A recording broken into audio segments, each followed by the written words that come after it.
ॐ तव कथमृतं तप्तजीवनं कविभिरीडितं कल्मषापहं শ্রবণমঙ্গলম শ্রীমদাততম ভুবি গৃণন্তি এ ভূরিদায়নাঃ। নবম পরিচ্ছেদ। দক্ষিণেশ্বরে মারোয়াড়ি ভক্তগণ সঙ্গে শ্রীরামকৃষ্ণ। বৈকাল হইয়াছে, মাস্টার ও দু একটি ভক্ত বসিয়া আছেন। কতকগুলি মারোয়াড়ি ভক্ত আসিয়া প্রণাম করিলেন। তাহারা কলিকাতায় ব্যবসা করেন। তাহারা ঠাকুরকে বলিতেছেন, আপনি আমাদের কিছু উপদেশ করুন। ঠাকুর হাসিতেছেন।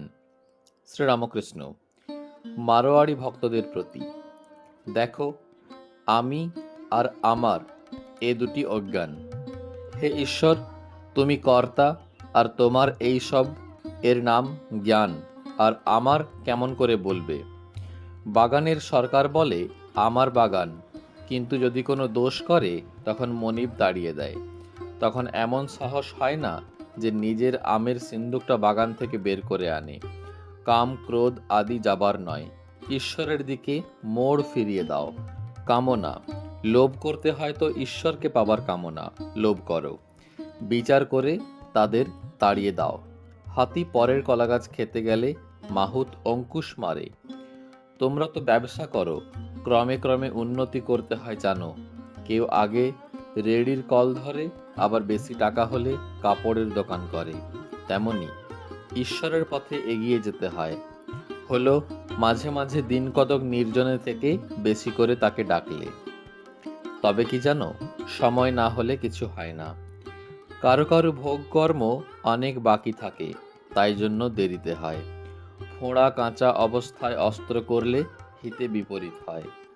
পেকে মুখ হলে তবে ডাক্তার অস্ত্র করে।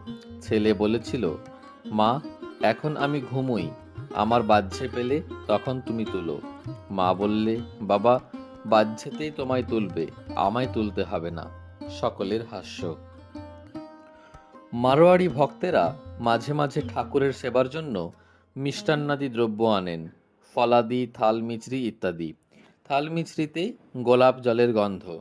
ঠাকুর কিন্তু সেই সব জিনিসপত্র প্রায় সেবা করেন না, বলেন ওদের অনেক মিথ্যা কথা কয়ে টাকা রোজগার করতে হয়। তাই উপস্থিত মারোয়াড়িদের কথাচ্ছলে উপদেশ দিতেছেন। শ্রীরামকৃষ্ণ, দেখো, ব্যবসা করতে গেলে সত্য কথার আঁট থাকে না। ব্যবসায় তেজি মন্দি আছে।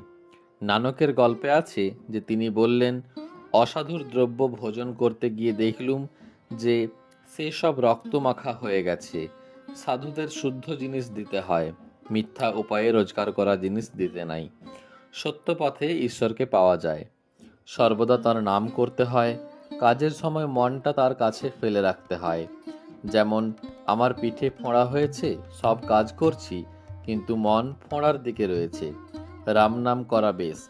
যে রাম দশরথের ছেলে, আবার জগৎ সৃষ্টি করেছেন, আর সর্বভূতে আছেন, আর অতি নিকটে আছেন, অন্তরে বাহিরে।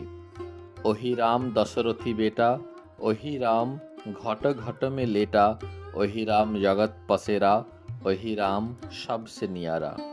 ওম নিরঞ্জনং নিত্যমনন্ত রূপং ভক্তানুকম্পাধৃত বিগ্রহং বৈ ঈশাবতারং পরমেশমিড্ডং তং রামকৃষ্ণং শিরসা নমামহ।